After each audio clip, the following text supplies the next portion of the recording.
Hi everyone, I'm Julie, founder of mrsmojo.co.uk, which I set up to help frazzled mums become fabulous. Now, I have to warn you, in this video I am going to reveal the hidden nasties that is in most of our food and are getting in the way of your willpower when it comes to trying to be healthy. They are also stopping you and your family from being healthy, happy and confident. I was absolutely horrified when I learned the truth, and I'm sure you will be too. But first of all, welcome back to the second video in my Get Your Mojo Back video training course. If you missed the first video, then do not despair. You can still get access to it by clicking the video 1 button below. In the video 1 I did explain, basically it was all about exercise. So I explained what you should be doing to try and find time to exercise as a busy mum. It was a great hit, so thank you so much for all of your comments and questions and feedback. I do appreciate them, and like I say, I'm doing my best to answer all of those as I can. But exercise isn't the only thing that we need to do to feel healthy, happy and confident. What we put into our mouths can affect how we feel about ourselves, our confidence and our future health. Now, we all know that eating too much food, as well as eating the processed foods out there such as crisps, chocolate, donuts, cookies, cakes, whatever, all the other so-called treats out there, they don't do us any favours, but we still reach for them, especially after a hard day at work or a hard day with the kids, after sleepless night or a whole week of sleepless nights, or if we feel like we deserve a treat at the end of a very, very hard day. But believe it or not, it's not a matter of willpower when it comes to these treats, the sweet treats, and I really hate that phrase, but more on that later. You can try your very, very best to resist these treats, the chocolate bar at night, the crisps, but it is easier said than done, as you may know. Now, your food is full of hidden nasties which are getting in the way of your willpower. They are stopping you and your family from being healthy, happy and confident.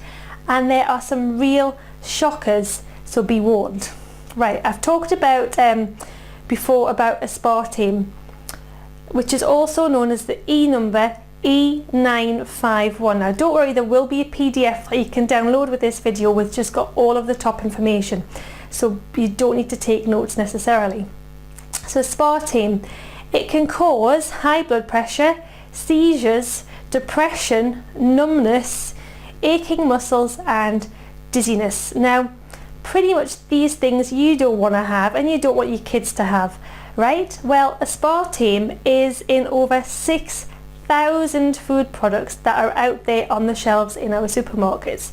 I have found it in most fruit drinks, most sweets, and even in a lemon and lime water that one of my clients was drinking every single day, thinking that she was being healthy.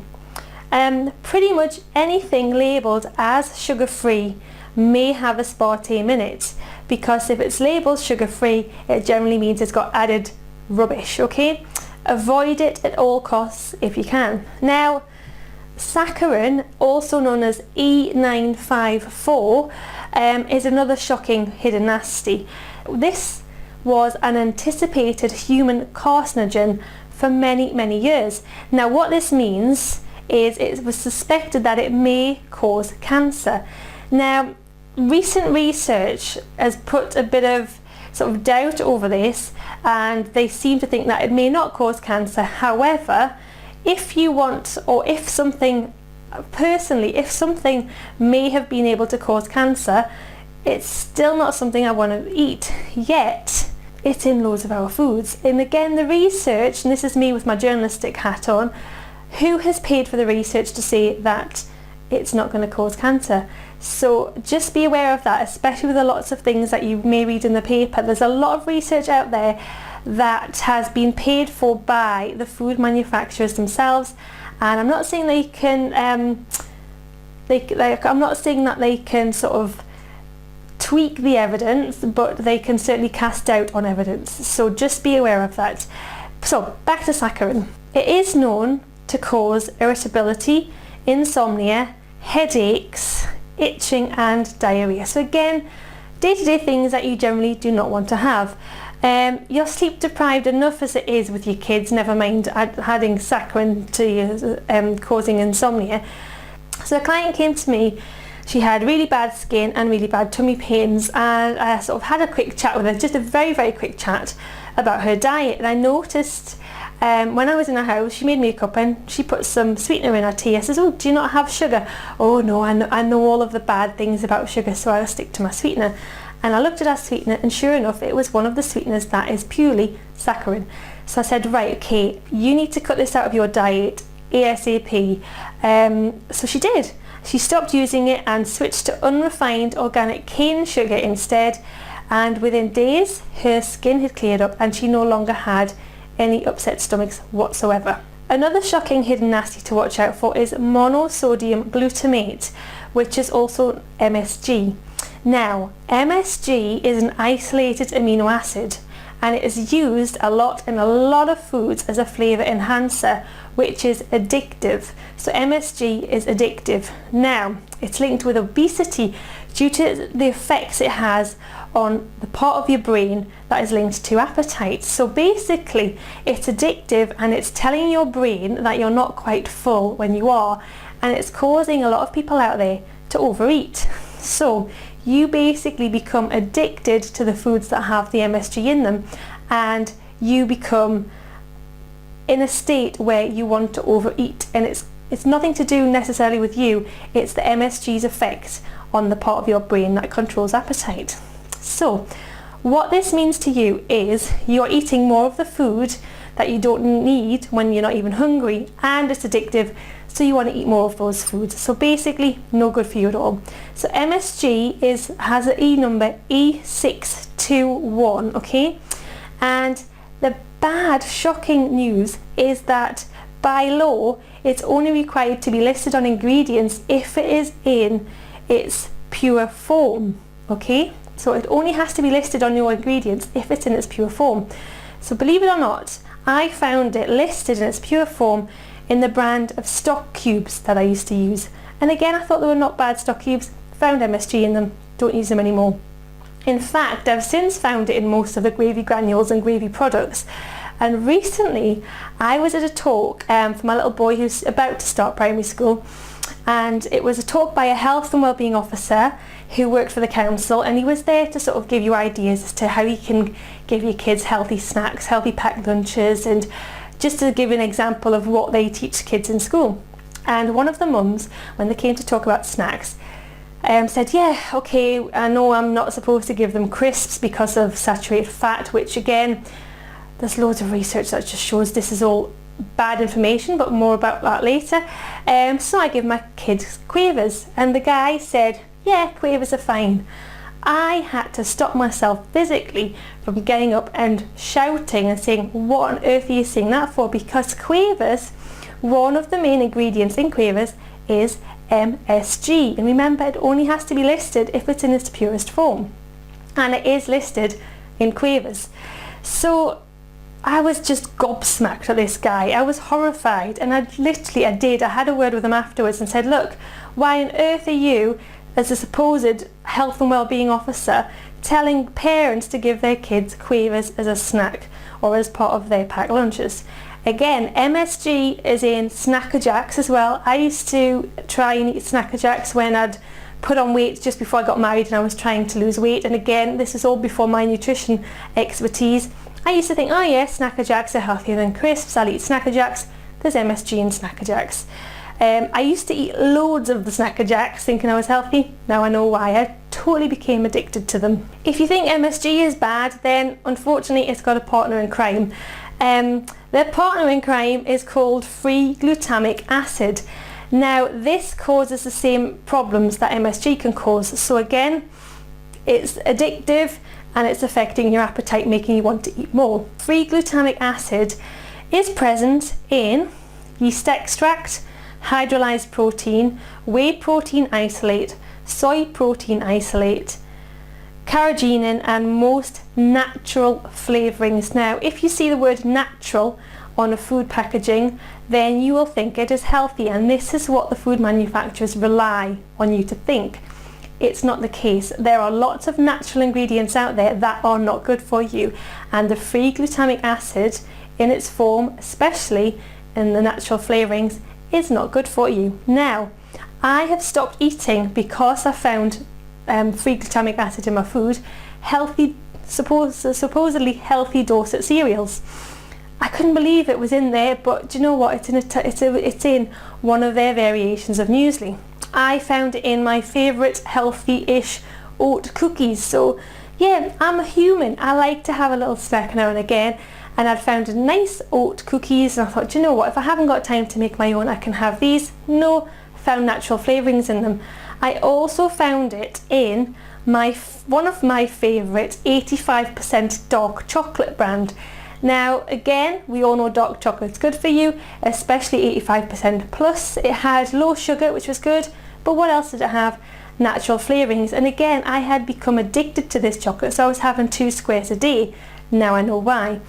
And the last one is Marmite. Now again, a lot of nutritionists out there, or supposedly diet experts, I have found recommending Marmite as a good spread to put on your sandwiches for packed lunches. It is made up pretty much purely of yeast extract. Yes, it's got the added vitamins, but added vitamins to foods are not really any good for you. They don't do what they should. There's lots of research to say they don't actually know how much of the vitamins get into your bloodstream, so you're better off eating fruit and veg for your vitamins. So yeah, so Marmite is pretty much made up of yeast extracts, i.e. free glutamic acid. So yeah, now you know why they say on the adverts, you love it or hate it, and if you love it, you can actually become addicted to it. I just pretty much made this video because I want to educate you as to what you are putting in your mouth. Like I say, before I did my nutrition course, I've been a fitness coach for many years, and I still used to think, oh, do you know what, I'm human, I'll have one of these, yeah, I'll give my kids a Milky Bar and what have you. Now when I check what's on those packets, I just think, I cannot believe I gave those to my kids. I really don't want to sort of have a go at people, and I certainly don't want to have a go and as if I'm coming across as sort of, you must stop eating this or you must stop eating this. It's your decision. I just want to make this video to inform you of what can happen. One of the things I know that mothers do, like I say, is they rely on sugar as maybe a reward or as a pick-me-up for getting through a bad day. So if you're doing that and there's one particular thing you keep on craving, then I'd like you just to check the label and see what is listed on there, because you know what, there could be a lot more damage that's been caused to you from eating that food that you're craving. I know it's hard saying no to your kids when they want sweets, and to be fair, I don't deprive my kids fully, because I've gone down the thinking that if I say no to everything that I know is absolutely full of rubbish, then there's going to be a time in their lives when they rebel. So what I tend to do is we have a really healthy diet for the majority of the time. If they want these so-called treats, I make sure they actually really are treats that are healthy, and we talk about it in a way that they can understand, and in a way that they know it's good for the body or it's not so good for the body. And one key thing I like to say, it's either everyday food or sometimes food, so that I'm not labelling anything good or bad. So they still go around at Easter time and get chocolate eggs off their aunties and uncles and grandparents. Halloween, our neighbours give them so much stuff. To be honest, most of it ends up in the bin, but I will siphon through it and let them still have other bits that they want.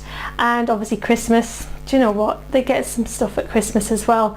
I just, like I say, make sure that they know what this food is doing to them, rather than deprive them fully. I also make sure that I don't call it a sweet treat. Like I mentioned earlier, that phrase absolutely does my head in. It's not a sweet treat. A treat is meant to be something that is good for you and that really makes you feel wonderful inside, and that is nourishing you. Yes, it might be a sweet, but it's certainly not a treat. So we actually in the house call it rubbishy food, or rubbishy sugar, or just generally rubbishy food, because it's not just sugar that's the enemy here. And again, we try our best to keep our diet full of quality meat, fruit, veg and good quality dairy products, just to sort of balance out the times when I do let them go for the rubbishy foods.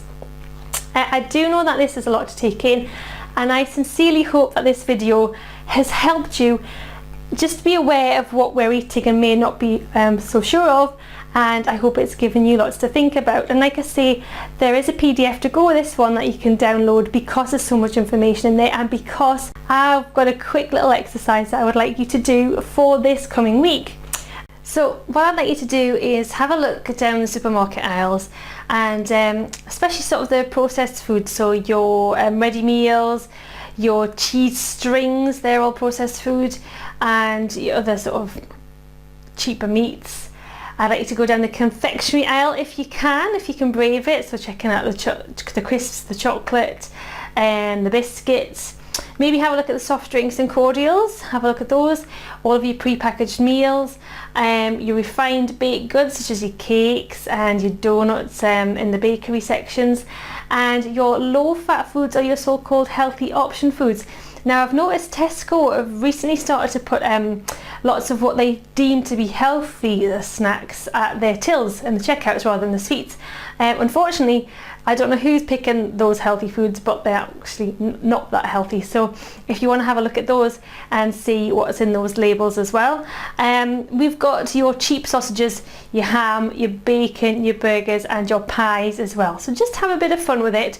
Again, it's not to sort of say, oh, you shouldn't be eating this. It's just to make you more aware of what you're actually putting in your mouth.